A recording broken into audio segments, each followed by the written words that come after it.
ये वीडियो तुम्हें बताएगा कि तुम इंसान बाद में हो, पहले एक जानवर हो। ऐसा जानवर जो दूसरे जानवरों से कहीं ज़्यादा बेकाबू है। और तुम्हारे अंदर के इस प्रिमिटिव जानवर का नाम है। और हाँ, इस वीडियो से शुरू करते हुए आगे के 3 वीडियोज़ में सिर्फ बुरे लोग ही एक्सपोज नहीं होंगे, बल्कि जो बहुत ही ज़्यादा संस्कारी, सभ्य और हम्बल दिखने वाले लोग होते हैं, उनके अंदर क्या क्या चलता है वो भी क्लियर हो जाएगा। तुम्हारे मन का एक हिस्सा कहता है जो मन आए वो कर, नोबडी इज वॉचिंग। और वैसे भी जिंदगी छोटी सी है, एक दिन मर के चले जाना है। लेकिन दूसरा हिस्सा कहता है ये गलत है, शर्म आनी चाहिए। और फिर तुम बीच में फंस जाते हो, कंफ्यूज्ड, गिल्टी, फ्रस्ट्रेटेड। तो क्या तुम्हें पता है कि तुम्हारी लाइफ की सबसे बड़ी लड़ाई किसी इंसान से नहीं है, किसी सिचुएशन से भी नहीं है, बल्कि तुम्हारे अपने दिमाग के अंदर चल रही है। सिगमंड फ्रायड ने हम इंसानों को जबरदस्त तरीके से एक्सपोज किया था। फ्रायड ने कहा था इंसान उतना सिविलाइज्ड है नहीं जितना कि वो दिखाता है। उसने ये भी कहा था कि इंसान रेशनल होता नहीं है, वो रेशनलाइजेशन करता है। मतलब सबसे पहले हमारे अंदर इच्छाएं जगती हैं और फिर उन इच्छाओं को सही साबित करने के लिए हम लॉजिक बनाते हैं और इसके बाद उन इच्छाओं को पूरा करने की कोशिश करते हैं। जैसे कि मान लो किसी इंसान के अंदर अपने दोस्त के साथ छल करने की इच्छा जगी, तो वो सबसे पहले उस इच्छा को जस्टिफाई करेगा, उसे रेशनलाइज करेगा और इसके बाद वो अपने दोस्त के साथ छल करेगा और फिर चैन की नींद सोएगा। फ्रायड ने कहा था कि अगर तुम इंसान को सच में समझना चाहते हो तो ये मत देखो कि वो दुनिया को क्या दिखा रहा, यानी कि उसकी सरफेस मोरालिटी को मत देखो, बल्कि ये जानने की कोशिश करो कि उसके अंदर क्या चल रहा। और यहीं से आइडिया आता है इड, ईगो और सुपर ईगो का। एक बात और समझ लो कि जब तक तुम इस इड, ईगो और सुपर ईगो को नहीं समझोगे, तब तक तुम्हें कभी भी इनर फ्रीडम नहीं मिलेगी और ना ही तुम जिंदगी को ठीक से जी पाओगे।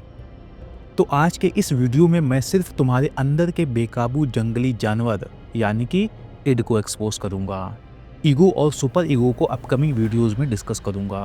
तो चलिए शुरू करते हैं।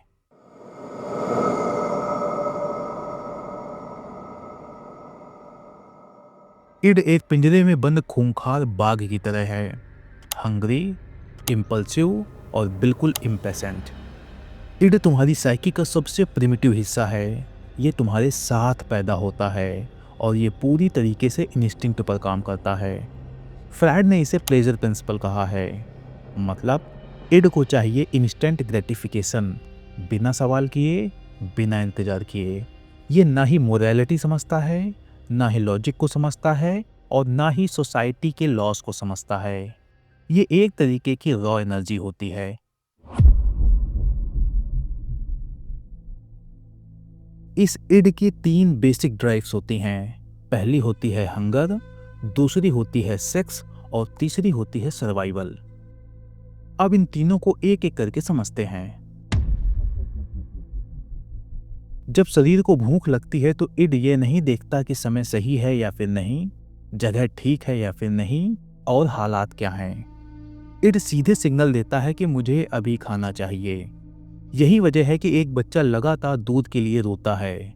वह माँ की मजबूरी नहीं समझता क्योंकि उसका इड एक्टिव है। फ्रायड ने इसीलिए कहा था कि इड टाइम ब्लाइंड होता है। ये ना तो पास्ट देखता है और ना ही फ्यूचर। इसे सिर्फ प्रेजेंट मोमेंट से मतलब होता है। इड की दूसरी और सबसे पावरफुल ड्राइव होती है सेक्स। सेक्स इड की सबसे इंटेंस ड्राइव होती है क्योंकि यह सीधे स्पीशीज सर्वाइवल से जुड़ी होती है। तो जब सेक्सुअल डिजायर उठती है तो इड यह नहीं पूछता कि रिश्ता सही है या फिर नहीं, समय ठीक है या फिर नहीं और समाज क्या कहेगा। इड चाहता है कि उसे प्लेजर मिल जाए और सेक्सुअल टेंशन रिलीज हो जाए। यही कारण है कि सेक्सुअल थॉट्स अक्सर अचानक आते हैं, बिना इनविटेशन के। यह कोई कैरेक्टर फ्लॉ नहीं है, यह इड की बायोलॉजिकल प्रोग्रामिंग है। फ्रायड का मानना था कि हमारे अंदर के बहुत सारे डिप्रेशन, गिल्ट और न्यूरोसिस सेक्सुअल इड को दबाने की वजह से जन्म लेते हैं। इड की तीसरी बेसिक ड्राइव होती है सर्वाइवल। सर्वाइवल इड का सबसे पुराना प्रोग्राम है। तो जब भी कोई आपकी इंसल्ट करता है, धमकी देता है, ह्यूमिलिएट करता है या फिर आपको रिजेक्शन फेस करना पड़ता है, तो इड तुरंत एक्टिवेट हो जाता है। इसके बाद आपको अचानक से गुस्सा आता है और आपकी हार्ट बीट बढ़ जाती है और आपके मन में फाइट और फ्लाइट का भाव होता है। यह सब इड के सर्वाइवल रिस्पॉन्स हैं, क्योंकि इड के लिए इंसल्ट का मतलब है खतरा, फियर का मतलब है खतरा और लोनलीनेस का मतलब है खतरा, और खतरे का मतलब है तुरंत एक्शन। लेकिन बात यहीं खत्म नहीं हो जाती। जब हंगर, सेक्स और इमीडिएट सर्वाइवल किसी हद तक स्टेबल हो जाते हैं, तो इड खत्म नहीं होता, वह अपना रूप बदल लेता है। अब इड का फोकस सिर्फ जिंदा रहना नहीं होता, अब उसका फोकस होता है दूसरों से ऊपर रहना। यानी कि इड अपनी डिमांड्स को अब एक्सपैंड कर लेता है।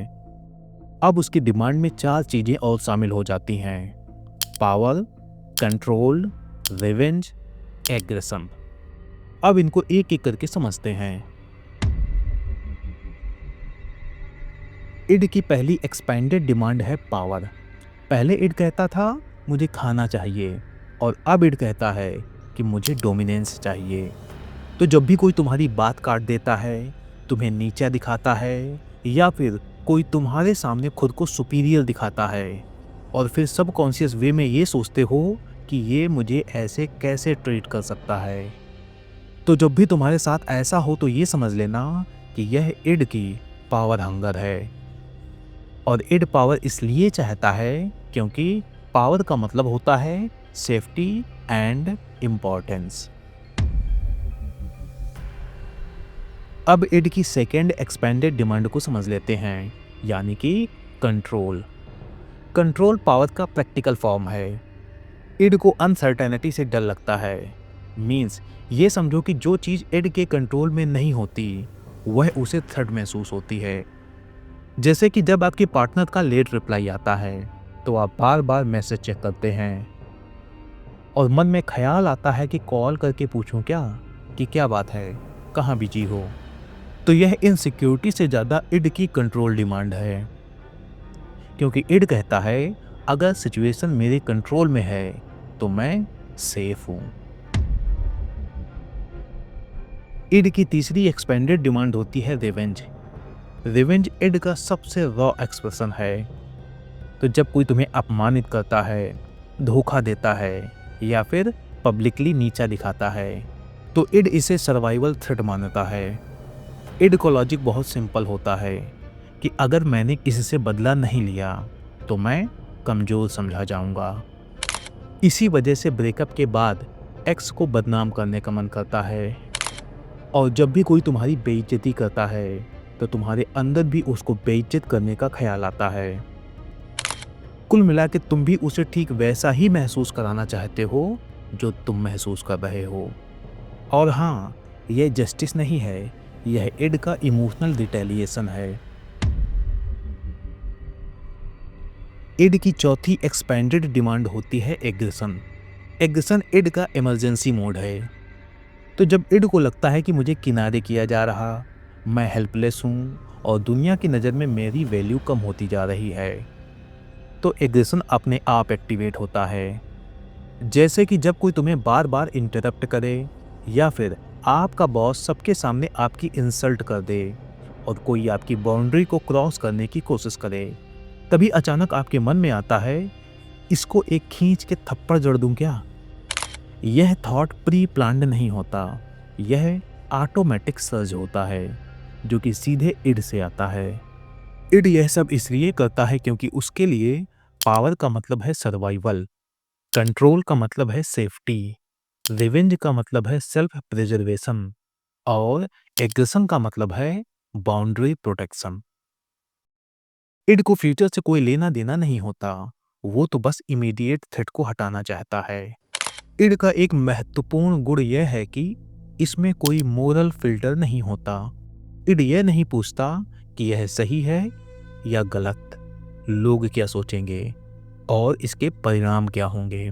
इड सिर्फ यह देखता है कि क्या इससे मुझे अच्छा महसूस होगा। इसीलिए इड की फंक्शनिंग एक छोटे बच्चे जैसी होती है जो मिठाई की दुकान में हर चीज उठाता चला जाता है, बिना यह सोचे कि ज्यादा मिठाई खाने से पेट में दर्द हो सकता है। यही लैक ऑफ फोरसाइट इड का कोर नेचर है। इड को अक्सर गलत समझा जाता है, लेकिन आपको ये बात समझ लेनी चाहिए कि इड बुरा नहीं है। इड न्यूट्रल एनर्जी है।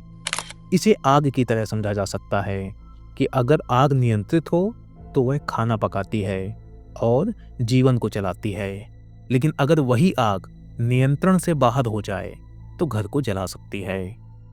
अब ये समझ लेते हैं कि अगर इड को अनचेक्ड रखा जाए तो क्या होगा, लेकिन उससे पहले ये सुनो और हमें फॉलो कर लो। अगर आप अपनी प्रॉब्लम का सॉल्यूशन मेरे से जानना चाहते हैं तो स्क्रीन पर दिए गए नंबर पर व्हाट्सएप मैसेज करके मेरे साथ 1-to-1 कॉल बुक कर सकते हैं। और अगर आपने अभी तक हमारे मोबाइल एप्लीकेशन को डाउनलोड ना किया हो तो फिर गूगल प्ले स्टोर में जाइए और हमारे मोबाइल एप्लीकेशन को डाउनलोड कर लीजिए। वहाँ आपको ह्यूमन साइकोलॉजी से जुड़े कुछ कोर्सेज मिलेंगे, उन्हें देखते रहिए। मैं ज़्यादा बड़ी बात नहीं कर रहा, लेकिन वो कोर्सेस आपके अंदर जो मेंटल क्लैरिटी लाएंगे, उस मेंटल क्लैरिटी के दम पर आप लाखों करोड़ों लोगों से आगे हो सकते हैं। और सबसे बड़ी बात, वो कोर्सेस आपकी लाइफ को बेहतर बना देंगे।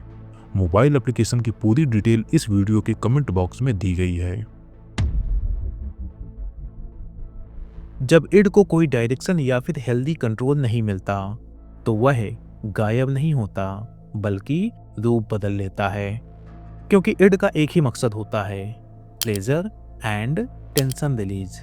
तो ये सबसे एडिक्शन के रूप में सामने आता है, जैसे बार बार मोबाइल स्क्रॉल करना, रील्स देखते जाना, नोटिफिकेशंस को चेक करते रहना। यह सब इसलिए नहीं कि हमें सच में कुछ जानना है, बल्कि इसलिए क्योंकि हर स्क्रॉल पर दिमाग को एक छोटा सा डोपामाइन हिट मिलता है और इड को यही इंस्टेंट रिवॉर्ड चाहिए, भले ही बाद में थकान हो, गिल्ट हो या फिर इम्पटीनेस की फीलिंग आए। अनचेक्ड इड का दूसरा रिजल्ट होता है इम्पल्सिव अफेयर्स। यहाँ इड एक्साइटमेंट के लिए कमिटमेंट, वैल्यूज और कॉन्सिक्वेंसेस को नज़रअंदाज कर देता है। नया इंसान, नया थ्रिल और सीक्रेट अट्रैक्शन। इड को यह सब इसलिए अच्छा लगता है क्योंकि इसमें नॉवेलिटी है और टेंशन रिलीज होती है।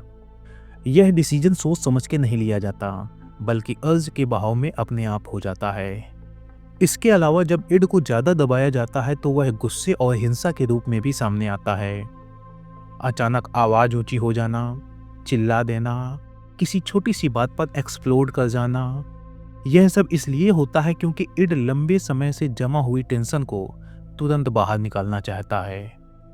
टीनेजर्स में यही इड रेबेलियन फेज के रूप में दिखाई देता है, जब वो नियम तोड़ना शुरू करता है, पेरेंट्स की बातों का विरोध करना शुरू करता है और जब उसके अंदर ये वाला एटीट्यूड आता है कि मना किया है तो और करूँगा। यह लॉजिक नहीं है, यह इड की ऑटोनॉमी हंगर है, जहाँ सिर्फ नियम तोड़ने में ही सुख मिलता है। और एडल्ट्स में यही इड सीक्रेट फैंटेसीज के रूप में सामने आता है। सोसाइटी, रेपुटेशन और फियर के कारण हम इंसान अपनी बहुत सारी इच्छाओं को दबा देते हैं, उन्हें ठीक से जीते ही नहीं। लेकिन फ्रायड का साफ कहना है, जो दबाओगे वो खत्म नहीं होगा, वो अपना रूप बदल लेगा और आपकी लाइफ को कंट्रोल करेगा और मौका मिलते ही किसी न किसी रूप में सामने भी आएगा। तो इतना समझो कि आप इड को जितना ज्यादा दबाओगे वह उतना ही खतरनाक रूप लेकर वापस लौटेगा। इसलिए समझदारी दबाने में नहीं है, उसे दिशा देने में है। आज की दुनिया इड को लगातार स्टिमुलेट कर रही है। पॉर्न हर समय उपलब्ध है, जिससे सेक्सुअल डिजायर को इंस्टेंट आउटलेट मिल जाता है। सोशल मीडिया लाइक्स तुरंत वैलिडेशन देते हैं, जिससे इड को जल्दी रिवॉर्ड मिल जाता है। और फास्ट फूड बिना इंतजार के प्लेजर देता है। परंतु समस्या ये है कि दुनिया हमें उत्तेजना तो देती जा रही है, लेकिन दिशा नहीं दे पा रही है। इसका रिजल्ट यह होता है कि जब इड को लगातार स्टिमुलेशन मिलती है लेकिन कोई हेल्दी चैनल नहीं मिलता, तो इंसान सेल्फ सबोटेज करने लगता है। इमोशनल पेन को नब करने के लिए बिंज ईटिंग शुरू हो जाती है और इनर एम्प्टीनेस को भरने के लिए कंपल्सिव शॉपिंग शुरू हो जाती है। यह सब इसलिए होता है क्योंकि इड रिलीफ चाहता है, सॉल्यूशन नहीं। अब इस टॉपिक की सबसे इम्पोर्टेंट बात बताऊं उससे पहले ये समझ लो कि यह एक बड़ा टॉपिक है, इसलिए इस टॉपिक पर कुछ शॉर्ट्स वीडियोस और कुछ छोटे छोटे वीडियोस भी लेकर आऊँगा, तो हमें फॉलो कर लीजिए। इड तुम्हारा ओरिजिनल सॉफ्टवेयर है, रॉ, इंस्टिंक्टिव और पावरफुल। तो अगर तुम इड को समझकर उसे सही दिशा दे दो तो वही ऊर्जा क्रिएटिविटी और पैशन बन जाती है। उदाहरण के लिए, एक आर्टिस्ट अपनी सेक्सुअल और इमोशनल एनर्जी को पेंटिंग, म्यूजिक या फिर राइटिंग में बदल देता है। लेकिन अगर इड को इग्नोर किया जाए या फिर लगातार रिप्रेस किया जाए तो यही दबी हुई एनर्जी सेल्फ सबोटेज का रीजन बन सकती है। फ्राइड का मानना था कि इड ही सारी साइकिक एनर्जी का सोर्स है, इसलिए जब इड को बहुत ज़्यादा दबाया जाता है तो वह सीधे सामने नहीं आता, बल्कि ड्रीम्स के रूप में सामने आता है, स्लिप ऑफ टंग के रूप में सामने आता है, या फिर ये भी हो सकता है कि यही रिप्रेस्ड इड सेल्फ सबोटेज का रीजन बन जाए। यही कारण है कि इड को ना तो पूरी तरह से छोड़ना सही है और ना ही पूरी तरह से दबाना। अब नेक्स्ट वीडियो में मैं आपको मिलवाऊंगा सुपर ईगो से। Bye bye.